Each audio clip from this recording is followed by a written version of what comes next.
Halo gengers, balik lagi di alur-alir film. Semoga yang menonton film ini dilancarkan rezekinya ya. Amin. Di video kali ini, gue akan membahas sebuah film berjudul Into the Dark Dawn. Film ini menceritakan tentang seorang karyawan wanita yang kesehariannya selalu diawasi oleh si penguntit cabul. Hingga mengalami kejadian tidak terduga, yaitu terjebak di dalam lift yang mengalami kerusakan. Lebih sialnya, ia hanya terjebak bersama dengan orang cabul saja. Daripada gue banyak bocit tek-tek bengek, mari kita simak filmnya. Jika kalian suka film ini, jangan lupa di-subscribe ya gengs. Cus mari. Film diawali di sebuah gedung perkantoran.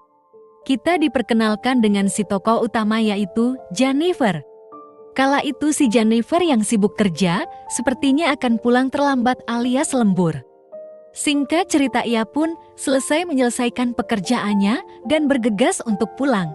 Jen harus cepat-cepat sampai ke rumah karena esok paginya ia harus pergi ke bandara.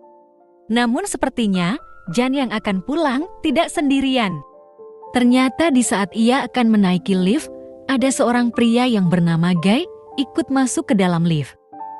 Guy dengan pakaian yang rapih. Nampaknya juga sedang terburu-buru. Karena ia akan pergi ke suatu tempat untuk berpesta, ia bahkan telah membeli sebotol amer untuk mabok-mabokan bersama barudaknya. Kemudian, mereka berdua pergi menuju lantai bawah alias basement. Kita diperlihatkan keadaan yang canggung antara Jennifer dan juga Guy, karena keduanya ini memang tidak saling mengenal satu sama lain. Dan di kantor pun mereka jarang bertemu. Sampai akhirnya, Guy mulai membuka obrolan untuk mencairkan suasana yang canggung itu.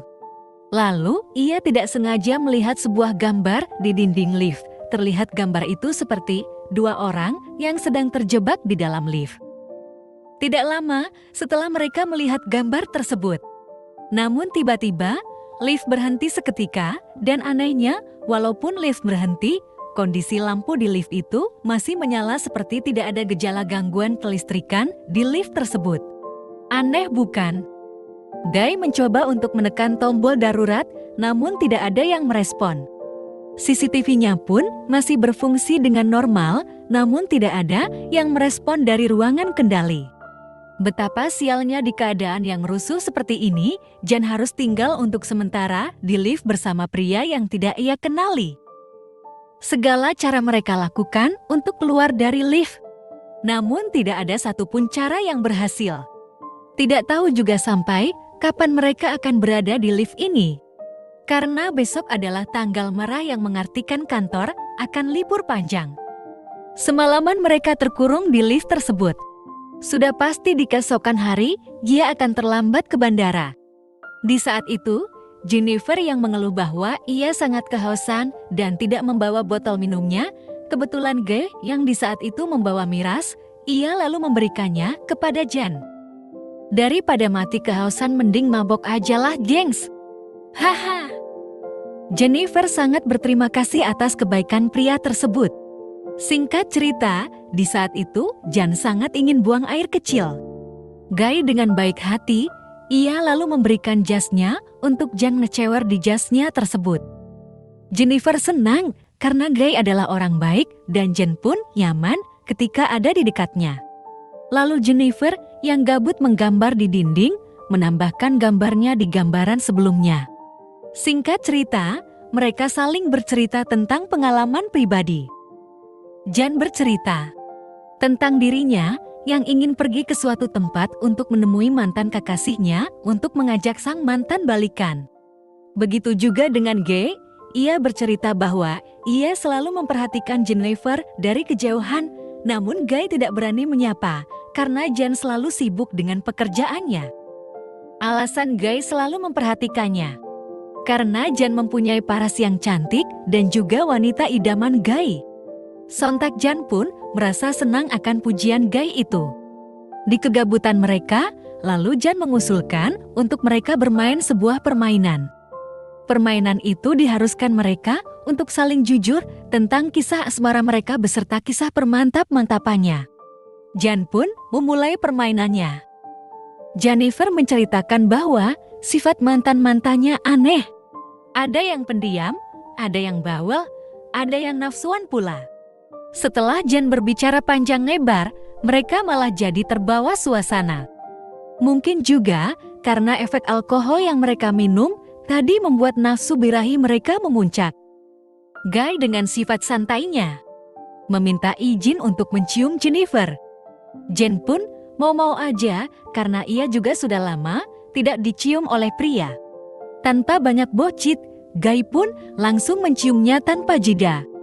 Dengan perlahan Guy mulai menelusuri tubuh mulus Jennifer dan terjadilah nggak boleh diliatin ya adegan olahraganya.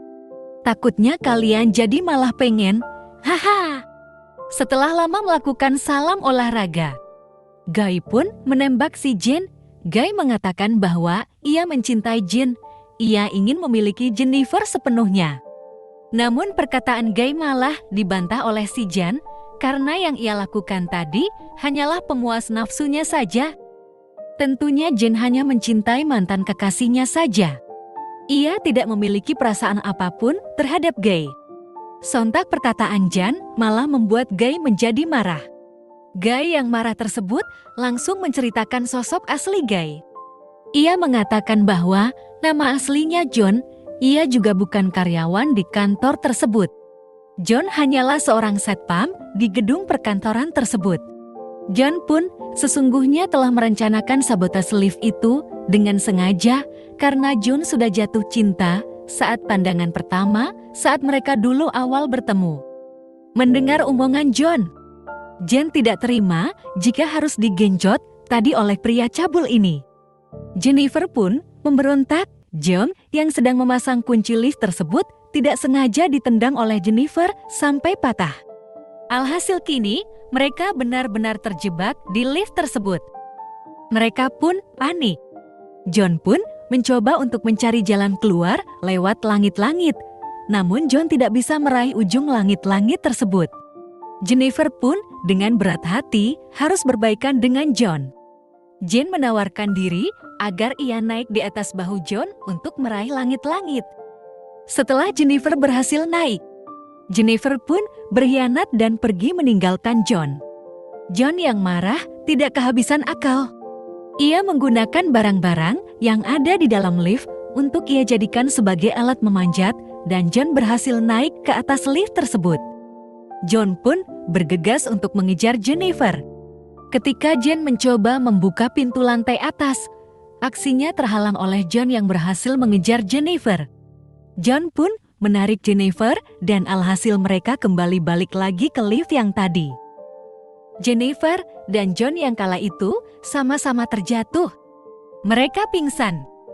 Jennifer yang berhasil sadar duluan, ia berencana untuk membakar lift tersebut guna untuk memicu sistem alarm yang akan terkoneksi langsung ke petugas damkar. Jen pun juga mengikat tangan dan kaki John agar ia tidak bisa bergerak. Jen pun menyalakan ponselnya untuk merekam semua kejadian yang ada di sana. Ia juga meminta John untuk berkata jujur di kamera atas semua kejahatannya itu. Singkat cerita, beberapa hari berlalu. Di saat itu, ada rekan John sesama satpam datang bersama kekasihnya. Mereka berencana melakukan olahraga di kantor. Namun saat ia akan ke toilet, ia melihat ke arah monitor CCTV. Pria itu bernama Eddie.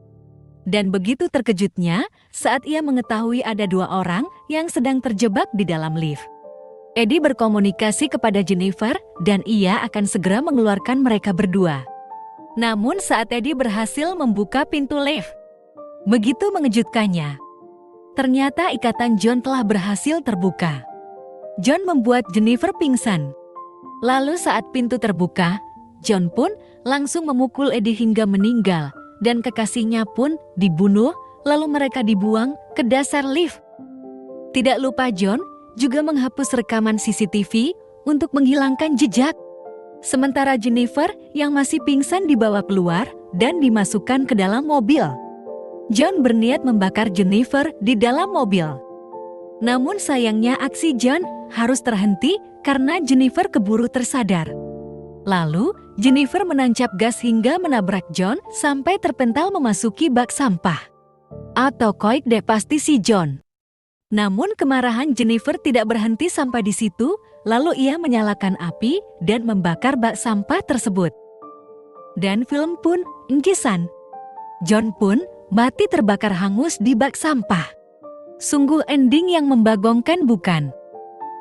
Pesan moral yang tersampaikan di film ini adalah, janganlah terlalu percaya pada orang yang baru saja kamu kenal.